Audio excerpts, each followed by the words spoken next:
Buenas noches. Haremos una transmisión especial del programa El Nuestra al Día con los compañeros James Rodríguez y Mauricio Ramírez para que nos informen de cómo va el paro, si hemos tenido avances en las negociaciones con el gobierno o sencillamente no se ha logrado nada. Esperamos que ellos puedan transmitirle a toda la comunidad educativa del municipio de Belén todo lo que tiene que ver y aclarar sobre todo todas las inquietudes que tienen los padres de familia con respecto a este paro que están liderando los maestros por defensa de la educación pública, una educación pública de calidad para nuestros niños, niñas y jóvenes. Buenas noches, un saludo a toda la comunidad belumbrense y en especial a los docentes que en este momento todavía nos encontramos en el paro nacional del magisterio colombiano. El profesor Mauricio me está acompañando en el día de hoy para explicarles a la comunidad en general y volver a retomar del por qué nosotros los docentes a nivel nacional nos encontramos en paro. Es de tener muy presente de que en estos momentos necesitamos la unidad de los padres de familia, de los estudiantes y también de los profesores que todavía se encuentran en algunas aulas de clase. Todavía los estamos esperando para que se unan a este gran paro nacional que es por la defensa de la educación pública, administrada y financiada por el Estado. Entonces mi compañero Mauricio les va a dar un informe del porqué del paro. Entonces, Mauricio. Sí, es de tener claro que nos encontramos en una situación muy difícil, una situación de huelga nacional o de paro nacional, pero esto obedece a unas políticas de Estado. O sea, todo tiene unos antecedentes, a una lógica más bien, ¿no? Gubernamental, y vale la pena aclarar. Tenemos que remontarnos al año 2000 o un poco antes en el mandato del presidente Pastrana, justamente con el que en ese entonces era el ministro de Hacienda, actual presidente del país, sobra decir quién es. Se inició una andanada de políticas neoliberales, y cuando se habla de políticas neoliberales se habla de una serie de medidas que buscan desfinanciar la educación pública. Ante todo hay que decir que estas medidas son inconstitucionales porque es el Estado el responsable de financiar la educación, y si el Estado le está entregando a entidades privadas la educación, entonces ¿cuál es su papel? Entonces, desde ese gobierno, por supuesto con los dos periodos de Álvaro Uribe y los dos que llevamos del actual presidente, pues lejos de mejorar la situación, las políticas se han incrementado, se han hecho más lesivas, se han hecho mucho más dañinas, y esto está enmarcado dentro de un concepto llamado el Sistema General de Participación. Ese sistema lo que hace es dividir una serie de rubros que son los impuestos que todos pagamos para que el Estado, ¿cierto?, administre los recursos y pueda invertir en las esferas sociales más importantes, infraestructura, salud y por supuesto la educación. Ese dinero no es de ellos, es dinero de todos nosotros, es un dinero público, es dinero sagrado, porque es lo que nosotros aportamos con los impuestos y con todo lo que sea, incluso este año, por ejemplo, con la reforma tributaria, hablando del incremento del IVA, la venta de las empresas privadas y todo lo que el gobierno se ahorra con el asunto de la guerra. Entonces, ¿esa plata dónde está? Entonces el gobierno toma la plata que es de todos nosotros, porque la aportamos diariamente cuando pagamos nuestros impuestos, y la convierte en plata propia. Eso es corrupción. Se la roban, esa plata nunca se ve, esa plata se pierde, esa plata está invertida en paraísos fiscales, esa plata está invertida en negocios privados, y ustedes han visto por televisión cómo cada día aparecen políticos enredados en un asunto, enredados en otro, algunos condenados, pero están en unas cárceles que no parecen cárceles sino mansiones, y la plata que se han robado jamás la devuelven. Y nosotros, los maestros, peleamos por supuesto por la educación, no solamente por el salario, es un asunto de inversión en educación. Hablando de infraestructura, hablamos de alimentación, hablamos de transporte, hablamos de la educación digna para nuestros estudiantes, porque la educación debe ser gratuita, así lo dice la norma, y no lo es. Usted, padre de familia, se ha puesto a pensar diariamente cuánto le cuesta el hijo en la escuela, cuánto le cuesta el uniforme, cuánto le cuestan los cuadernos, el transporte, la comida. Acá tenemos unos refrigerios que nos envían y que a nivel nacional inflan unas estadísticas gigantes de lo que el gobierno se gasta en alimentación para los estudiantes, y es una naranja que a veces llega en malas condiciones, una galleta y una bolsa con leche. La pregunta es, ¿qué estudiante o qué ser humano podrá alimentarse diariamente con una bolsa con leche? Eso para mí es un desayuno de pájaros, ¿no? Eso cansa, y entre otras cosas no es una comida para todos los estudiantes. De 35 o 40 estudiantes solo van 5 al refrigerio, y los demás, ¿qué? ¿No les da hambre o tienen balón gástrico? ¿Qué es lo que pasa con ellos? Entonces son preguntas que nos hacemos y que planteamos en un pliego de peticiones y que se vino negociando desde el principio de año. pero como no podemos negociar y laborar porque el gobierno nos escucha, jamás se sentó a negociar con nosotros. Entonces, desde hace ya 16 días nos vimos en la obligación de parar, de suspender las actividades y de decir vamos a entrar a paro. Sabemos que afectamos a la población, sabemos que hay estudiantes que no están recibiendo clase, no desconocemos esa situación, pero creo que nos vimos abocados a tomar estas medidas tan drásticas para poder que el gobierno nos escuche. Y aún así tenemos 16 días donde nos han ofrecido una serie de incrementos pírricos, no para nuestros salarios, sino para el sistema general de participación que tiene que ver con la inversión en educación. Por ejemplo, los países desarrollados tienen un porcentaje que le aportan a la educación por encima del 7%. El 7% del capital que el país tiene, o sea, lo que se llama el Producto Interno Bruto, o sea, lo que el gobierno tiene en su bolsillo para invertir en educación. ¿Cuánto le aporta a Colombia? No llegamos al 3%. O sea que en el pliego de peticiones estamos exigiendo que se incremente el 3 al 7%. Tal vez es un poco ilusorio, tal vez un poco paradójico, o más bien será muy quimérico pensar que llegaremos a tan alto umbral, pero yo creo que un 5 o un 6% se podría lograr, y de esta manera no solamente se manejaría o se incrementaría el salario nuestro, sino todo lo que tiene que ver con la inversión para la educación de sus hijos. Otro tema que me gustaría plantear acá y tiene que ver con la inversión de la educación privada. Sabemos que la educación privada es para unos pocos elegidos. La mayoría de nosotros fuimos educados en la educación pública y la que estamos defendiendo. ¿Por qué? Porque es la educación financiada por el Estado. Es la educación que creemos, es la que abarca y la que debe tener la cobertura para todos. La educación privada, por supuesto, es una empresa y debe lucrarse como tal. Entonces el acudiente o padre de familia necesita pagar unas mensualidades muy amplias, muy dantescas, que no podría abarcar, por supuesto, el resto de la población. ¿Pero por qué existe? Porque el gobierno se hace a un lado, entonces llega el operador privado, tal cual pasa con la educación, el asunto de las EPS, y dice, bueno, ya que el gobierno no lo va a hacer, hagámoslo nosotros, y montan sus propios colegios, obviamente tremendamente costosos, donde unos pocos elegidos acceden a ella, cuando se supone que la educación debe ser para todos, si es que queremos que el país progrese. Otro asunto es invitar a los compañeros que no se encuentran en paro, son libres, tienen totalmente autonomía para no participar, es un asunto de conciencia, ¿sí? Estamos trabajando por una lucha de clases, y nosotros, en paro o no, somos trabajadores del Estado, y estamos regulados por las mismas normas. Para bien o para mal, lo que suceda nos afecta a todos, pero no es justo que seamos unos los que vamos a las calles y los que nos podemos arriesgar a cualquier cosa que pueda suceder, y los demás agachan la cabeza y hacen de cuenta que no está pasando nada. Tienen derecho a hacerlo, por supuesto, es un asunto de conciencia y es un asunto que deben plantearse cada uno de ellos para que más adelante piensen si lo que hemos logrado nos conviene o no. Y la invitación también se hace extensiva a los padres de familia. Entiendan que aunque están con sus hijos en la casa y no deberían, porque deben estar en clase, por supuesto, deben entender que la lucha no es un asunto del salario nuestro, es un asunto por la misma sociedad que necesita ser educada con presencia del Estado. Como lo venía diciendo mi compañero, pues nosotros estamos también peleando por la dignificación del trabajo de la profesión docente. Nosotros salimos día a día a las calles es porque queremos una profesión digna para los nuevos profesores y para nosotros que estamos acá. También estamos peleando por los sueldos, claro, porque es que nosotros o nuestra federación, al ver los sueldos de los profesionales de otras carreras, pues tenemos unos desequilibrios tremendos ahí. Podemos ver que nosotros el salario de enganche es de 1.200.000 y el máximo salario es de 4 millones para un doctor. Para ser uno doctor en Colombia tiene que gastar más de 60 millones de pesos y tiene que pasar más de 4 años estudiando, salir del país, hablar otro idioma, entonces eso es muy costoso.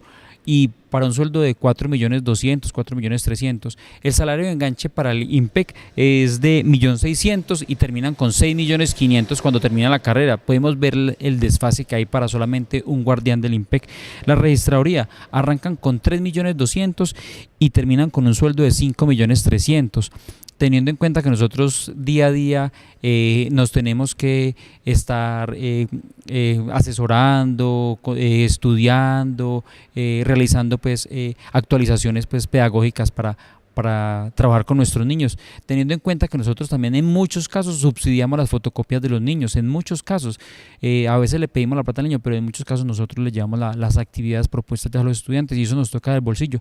¿Cómo sería un soldado comprando las balas? ¿O cómo sería la secretaria de juzgados comprando el papel o comprando la tinta para la impresora? Eso no se ve acá. Nosotros tenemos que imprimir nuestros propios exámenes para los niños, actividades, en fin, eso lo sacamos de bolsillo de nosotros. Tenemos en cuenta que en la fiscalía entran con un sueldo de enganche de 2.600.000 y terminan con un sueldo de 9.700.000 pesos. Observamos el desfase que hay con los docentes. No necesitan ser maestrías ni doctorados. Una maestría en Colombia vale más de 20 millones de pesos, 2 años de estudio, tener conocimiento de otra lengua. Y para un sueldo de 3.600.000 no se justifica. Por eso es que nosotros los profesores hoy estamos en paro. Por eso queremos demostrarles al pueblo que queremos dignificar la profesión docente. Adicional a eso, el gobierno nos tiene separado en nos tiene separado en 3 estatutos docentes. Uno que llama el 2277, otro que llama el 278 y el de los hemnoeducadores. ¿Y qué hablar de los hemnoeducadores en Colombia, que los tienen humillados? Sus sueldos no alcanzan los 2 millones de pesos. Así estudien, así hagan maestrías y doctorados, no alcanzan los 2 millones de pesos. Entonces, ¿qué estamos pidiendo nosotros en este momento? El estatuto único de la profesión docente. Entonces, por eso es que estamos acá y por eso es que invitamos a los padres de familia a que se unan a esta protesta, a que estén con nosotros, a los estudiantes, que no vuelvan a las escuelas hasta que no levantemos este paro. Ahora los dejo con mi compañero Mauricio. Bueno, continúo entonces hablando sobre lo que nosotros hemos venido haciendo a nivel nacional, departamental y municipal. Hay que aclarar que nosotros como sindicato a nivel municipal somos una junta filial del gran sindicato departamental llamado SER. Y el sindicato departamental es una filial de nuestra Federación Nacional, o sea, FECODE. ¿Para qué? Para que manejemos una sola voz, un solo argumento, una sola directriz. Nosotros no podemos tomar decisiones sin antes haber recibido directrices del sindicato nacional, o sea, nuestra federación. ¿Por qué? Porque solo unidos y actuando como una sola voz y una sola masa podremos generar el impacto que estamos esperando. Circulan por las redes sociales, por la televisión, por los celulares y todo ese cuento, una serie de mensajes que llegan a legitimar nuestro papel. Es una campaña sucia en contra de la federación para que los padres de familia o la comunidad en general asuma una postura frente a lo que estamos haciendo y trate de meter presión para resquebrajar y para dividirnos aún más. Por ejemplo, aparece un boletín de prensa que es clonado del boletín de prensa de FECODE, donde se dice que después de haber recibido una carta de los padres de familia, la federación tomó la decisión de levantar el paro. Eso es falso. Seguimos en pie de lucha y somos más fuertes que antes. Entre más duro nos tire el gobierno, más duro estamos nosotros. Hemos demostrado que somos fuertes, resistentes, que marchamos de día, de noche, hacemos asambleas, hacemos mítines, actos culturales y cualquier otro tipo de actividad en defensa de la educación pública. Así que no vengan aquí con cuentos raros ni con esa campaña sucia mediática para tratar de generar un malestar general, cuando lo que estamos haciendo es buscar la unidad de nosotros mismos. Entonces la invitación es para que los canales de comunicación sean los propios de la federación. Hay una página, por supuesto, llamada FECODE, donde se montan todos los días los informes de prensa, y a nivel municipal, nosotros acá en Belén de Umbría tenemos por supuesto conexión con el representante a nivel departamental, que es el que constantemente nos está alimentando con la información única y verdadera, que es la que tenemos que manejar para que no andemos por ahí con polifonías recibiendo diferentes versiones. Pero entonces cabe la pregunta es, ¿qué hace la filial? Pues la filial es un grupo de compañeros que lo componemos en estos momentos seis compañeros, Jairo Andrés de Juan Hurtado, Ana Rosa y Cecilio Monsalve también de Juan Hurtado, y de esta institución educativa pues somos 3 también, Andrés Caicedo, James Rodríguez y quienes habla, Mauricio Ramírez. Somos 6 compañeros de una junta filial, somos una junta organizadora que nos encargamos en este momento de recibir todo el material que nos envían y tratar de armar cronogramas diarios o por semana para que todos nos podamos reunir en este momento en el auditorio del Juan Hurtado y estar allí convocados. Estamos acantonados, estamos acuartelados ante cualquier situación y nos reunimos diariamente a estudiar documentos y a hablar sobre nuestra propia situación. Estamos cumpliendo una jornada laboral, no estamos de vacaciones. Entramos a las 8 de la mañana, salimos a las 12:30 del día. Es una jornada así flexible, pero no estamos de vacaciones. El docente que esté por ahí por fuera de esa jornada, pues es porque tiene algún tipo de permiso para asistir a una cita médica, porque por ley lo tiene, pero el resto de tiempo estamos convocándonos para escucharnos y para estar dándonos un abrazo fraternal y decirnos diariamente que estamos aquí y aquí seguiremos hasta que las cosas mejoren. Bueno, y como vimos acá con mi compañero Mauricio, la propaganda que sale en los diferentes medios de comunicación son muchos y nosotros no podemos creer en cada uno de ellos. En este momento está circulando en las redes sociales que el año escolar se va a dar por terminado y entonces que los niños no se van a poder graduar, que no van a poder terminar el año. Eso es totalmente falso. En este momento no se ha declarado que el año va a terminar, ni que tampoco se va a recuperar tiempo en vacaciones. Las vacaciones de los niños, hablo de nuestro departamento, hablo de nuestro municipio, terminan ahora el próximo 9 de junio y arrancan sus vacaciones y vuelven a ingresar el 4 de julio. Entonces, ninguna voz y ningún informe que no venga de nuestra federación pues es totalmente falso. En el momento pues la ministra pues no ha querido dar la cara en ningún medio de comunicación, solamente para informar de que no ha podido negociar con nuestra federación, pero no ha dado ningún informe de que se piense cancelar el año escolar. Entonces tengamos muy presente eso, padres de familia, estudiantes y comunidad en general, que lo que queremos nosotros es que se solucione esto de la mejor forma y lo más pronto posible. Queremos estar en las aulas porque esa es nuestra labor, estar en las aulas con nuestros niños. Entonces es que pregunten a las personas que están más enteradas, en el caso pues a Mauricio o a mí o a la junta filial, pero no nos dejemos creer de esas mentiras de las redes sociales porque pues engañan y hacen que las personas pues se embolaten. La recuperación del tiempo, pues en este caso pues no podemos recuperar tiempo los sábados, ni los domingos, ni los festivos. Y mucho menos pues vamos a recuperar tiempo en vacaciones. Hombre, pues donde se recupere tiempo en vacaciones, otro paro que se generaría sería el del sector hotelero, y eso es lo que menos quiere el gobierno. Nosotros en esos días no se puede elaborar por normatividad, entonces para que tengan muy en cuenta, padres de familia, ese punto de vista. Muy bien, compañero. Antes de despedirme y darle pues un último mensaje a la comunidad, quiero dejar claras varios aspectos en lo que tienen que ver, por supuesto, con las vacaciones. Los estudiantes salen ahorita el 9 a sus vacaciones merecidas, y nosotros nos reunimos una semana más hasta el 16. ¿Qué quiere decir esto? Que si la federación todavía, por supuesto, no da una voz oficial, pero podría suceder que, como nosotros, los 300.000 maestros del país, somos la fuerza que motiva y que empuja con las marchas y toda esta cantidad de actividades la protesta. Si los directivos de FECODE, los ejecutivos de FECODE, cuando estén con el gobierno y se termine el calendario académico en esta parte del año, ellos pueden tomar la decisión de no negociar en vacaciones. ¿Por qué razón? Pues porque los maestros estaríamos en vacaciones, porque los estudiantes ya legalmente también lo estarían. Entonces, al no haber presión en las calles, es posible que se suspendan las negociaciones y que regresemos de las vacaciones y continuemos con el paro. Digo que es posible porque obviamente podría darse esa eventualidad, pero habría que esperar durante esta semana y la semana próxima que continúan las negociaciones a ver qué sucede, y ojalá, pensamos nosotros, que al regresar de las vacaciones podamos ya iniciar un calendario académico organizado.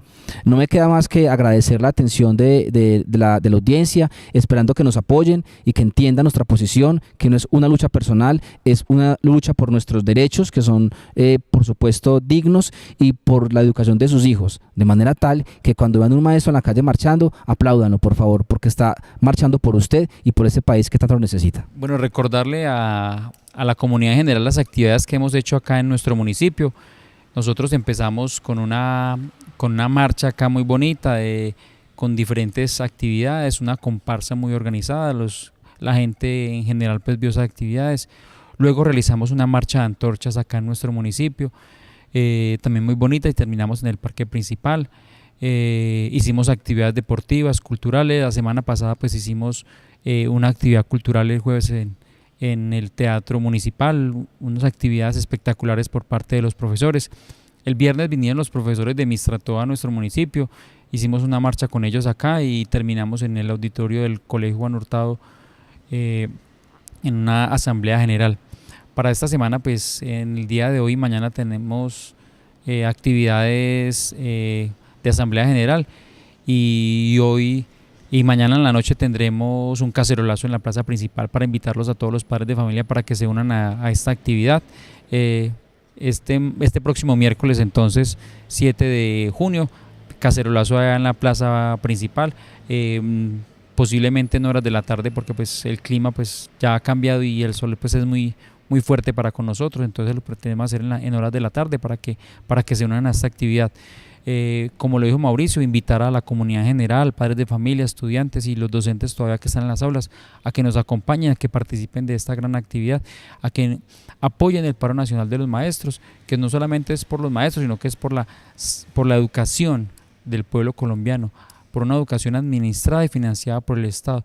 Y es de notar que desde el 2001 a esta época se han perdido 73 billones de pesos en educación que el gobierno no ha invertido para esto. Entonces, este es el informe de la Junta Filial de Belén de Umbría. Se despide James y mi compañero Mauricio. Muchas gracias al programa El Nuestra Informa, a su coordinadora Dora y a el compañero Elmer en la cámara. Muchas gracias. Nos queda claro que el magisterio está liderando una lucha por la defensa de la educación pública, porque esa educación pública sea de calidad. Entonces, como ellos dicen, debemos apoyarlos, debemos brindarles a ellos todo el apoyo que necesitan para que todos estos niños de todo el país tengan la mejor educación. Recordemos que un país que no piensa en sus niños, que no tiene una buena educación para sus niños y jóvenes, es un país que jamás podrá hablar de paz.